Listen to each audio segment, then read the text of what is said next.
Dear student, welcome to my YouTube channel explore physics. Like कीजिए, subscribe करें और अपने दोस्तों के साथ शेयर कीजिए। आज के लिए हमारा टॉपिक है scalar quantities and vector quantities which those quantities which are completely specified by its magnitude only. ऐसे क्वांटिटीज़ की जिनके वाज़ेह करने के लिए सिर्फ़ और सिर्फ मैग्नीट्यूड की ज़रूरत है। मैग्नीट्यूड क्या है हम पहले प्लेलिस्ट में वीडियो कर चुके हैं। अगर आपको क्लियर नहीं है तो आप पहले वीडियोज़ को चेक कर सकते हैं कि व्हाट इज़ मैग्नीट्यूड। तो उनको किसी डायरेक्शन की ज़रूरत नहीं होती है। जब आप मैग्नीट्यूड की बात कर ले तो वाज़ेह हो जाती है वो क्वांटिटीज़, उनको हम नाम देते हैं स्केलर क्वांटिटीज़। फॉर एग्ज़ाम्पल, जब आप शॉपकीपर के पास जाते हैं, आप उसे कहते हैं कि मुझे 2 किलोग्राम शुगर दे दे, चीनी दे दे, तो वो समझ जाता है।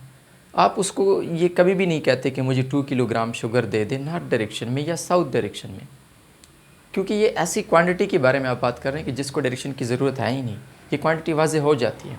तो ऐसे क्वांटिटीज़, वो सारे क्वांटिटीज़ कि जिसको सिर्फ मैग्नीट्यूड की ज़रूरत है, उसको हम नाम देते हैं स्केलर क्वांटिटीज़। मैग्नीट्यूड क्या है? Number with the proper unit. For example, जब आपने यहाँ पे कहा कि मुझे 2 किलोग्राम शुगर दे दें, तो ये 2 एक नंबर हो गया, किलोग्राम एक प्रॉपर यूनिट हो गया। इन दोनों को कंबाइनली हम नाम देते हैं मैग्नीट्यूड। स्केलर क्वांटिटीज़ के एग्जाम्पल को अगर हम देखें तो लेंथ, मास, टाइम, टेम्परेचर और इसके अलावा और भी बहुत सारे स्केलर क्वांटिटीज़ हैं। वर्क, एनर्जी, ये सारे के सारे क्या हैं? स्केलर क्वांटिटीज़ हैं जिनको डायरेक्शन की ज़रूरत नहीं है। इसके बरक्स अगर हम देखें वेक्टर क्वांटिटीज़, ऐसे क्वांटिटीज़ की जिसको मैग्नीट्यूड के साथ साथ डायरेक्शन की भी ज़रूरत है। जब तक आप डायरेक्शन नहीं लगाते वो क्वांटिटी पूरी की तरह वाज़ेह नहीं होती है।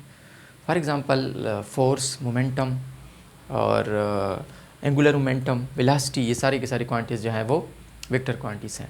मिसाल के तौर पर अगर आप कहते हैं कि 10 न्यूटन फोर्स और आप डायरेक्शन का नहीं बताते, तो 10 न्यूटन फोर्स अगर आप इस डायरेक्शन में अप्लाई कर रहे हैं और उसके अपोजिट डायरेक्शन में कोई और भी 10 न्यूटन फोर्स है, तो ये आपको ज़ीरो रिजल्ट देगा। डायरेक्शन इसमें इतना इंपॉर्टेंट है।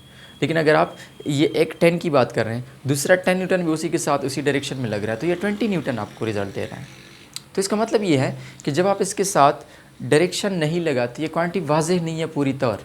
एक डेली लाइफ का एग्जांपल अगर हम ले लें, सादा सा एग्जांपल, कि एक ऑफिसर कहता है, पुलिस ऑफिसर या फौजी ऑफिसर किसी सोल्जर को कि आप 20 स्टेप चले जाएं, तो अब वो बेचारा कंफ्यूज होगा कि मैं 20 स्टेप किधर जाऊं। तो अगर वो उसको बताते हैं कि आप नॉर्थ डायरेक्शन में चले जाएं, मतलब ये है कि अब एक डायरेक्टेड क्वांटिटीज़ की बात हो गई, तो ये क्वांटिटीज़ पूरी की पूरी वाज़ेह हो गई। यहाँ पे हम डिस्प्लेसमेंट या वेलोसिटी की बात कर रहे हैं कि एक डायरेक्टेड क्वांटिटी में टाइम के साथ चलना, ये वेलोसिटी, तो क्वांटिटी पूरी की पूरी वाज़ेह हो गई। और इसके अलावा अक्सर बच्चों से पूछा जाता है कि स्केलर मोर इंपॉर्टेंट है या वेक्टर मोर इंपॉर्टेंट। तो वेक्टर मोर इंपॉर्टेंट है, क्योंकि वेक्टर आपको मोर इन्फॉर्मेशन देते हैं, मैग्नीट्यूड के साथ साथ डायरेक्शन के बारे में भी बताते हैं। तो ये डायरेक्शन स्पेसिफिक होने की वजह से ये इसकी इंपॉर्टेंस ज़्यादा होती है एज़ कम्पेयर टू स्केलर। और फिर उसके बाद अगर तो दोनों में फ़र्क है तो रिप्रेजेंटेशन भी अलग सी होनी चाहिए। तो स्केलर को हम नॉर्मली रिप्रेजेंट करते लेटर से, ठीक है। और वेक्टर क्या, अगर वेक्टर स्केलर से अलग है तो एक स्पेसिफिक रिप्रेजेंटेशन भी होनी चाहिए। तो दो तरीक़ों से वेक्टर को रिप्रेजेंट करते हैं, एक है सिंबॉलिक रिप्रेजेंटेशन और एक है ग्राफिकल रिप्रेजेंटेशन।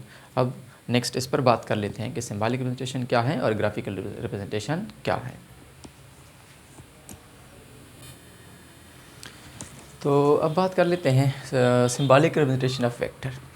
इस तरीके में वेक्टर को हम एक सिंबल से रिप्रेजेंट करते हैं।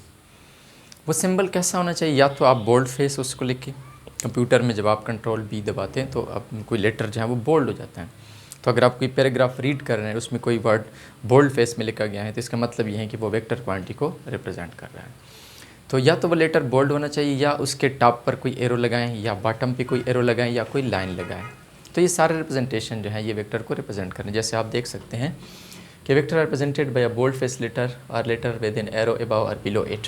ये ऐसे, ये बोल्ड फेस हो गया, या उसके बाद ये लेटर हैं कि जिसके टॉप पर हमने एरो लगाए, या एक और लेटर के जिसके बॉटम पर एरो है, या एक और लेटर के जिसके टॉप पर एक लाइन है। तो ये सारे रिप्रेजेंटेशन, ये ए ज़रूरी नहीं है, कोई बी भी हो सकता है, ऐसे कुछ भी हो सकता है। कोई लेटर, कोई सिंबल होना चाहिए कि जो वेक्टर को रिप्रेजेंट करे, और ये सब तरीके से हम उसको रिप्रेजेंट कर सकते हैं। ये सारे देखिए सिंबल हैं और उनके ज़रिए हम वेक्टर को रिप्रेजेंट करते हैं, इसलिए इस मेथड का नाम है सिंबॉलिक रिप्रेजेंटेशन। फिर उसके बाद है दूसरा मेथड ग्राफिकल रिप्रेजेंटेशन। तो ये वो तरीका है कि जिसमें हम वेक्टर को लाइनों से रिप्रेजेंट करते हैं, एरो से रिप्रेजेंट करते हैं। और एरो का ये स्टार्टिंग पॉइंट जिसको हम टेल कहते हैं, और ये वाला पॉइंट जिसको हम हेड कहते हैं। तो जिस डायरेक्शन में एरो का डायरेक्शन है ये वेक्टर के डायरेक्शन को शो कर रहा है। वेक्टर के पास मैग्नीट्यूड भी है, डायरेक्शन भी है, और ये एरो का जो लेंथ है ये वेक्टर के मैग्नीट्यूड को रिप्रेजेंट कर रहा है। तो इस मेथड में, ग्राफिकल मेथड में, हम वेक्टर्स को एरो से रिप्रेजेंट करते हैं या सिंपल अल्फाज में लाइनों से रिप्रेजेंट करते हैं कि जो एरो का डायरेक्शन है वो वेक्टर का डायरेक्शन बता रहा है, और जो एरो का मैग्नीट्यूड है ये वेक्टर के मैग्नीट्यूड को बता रहा है। जो लेंथ है, या दूसरे अल्फाज में भी ये कह सकते हैं कि एरो का जो लेंथ है वो वेक्टर के मैग्नीट्यूड को बता रहा है।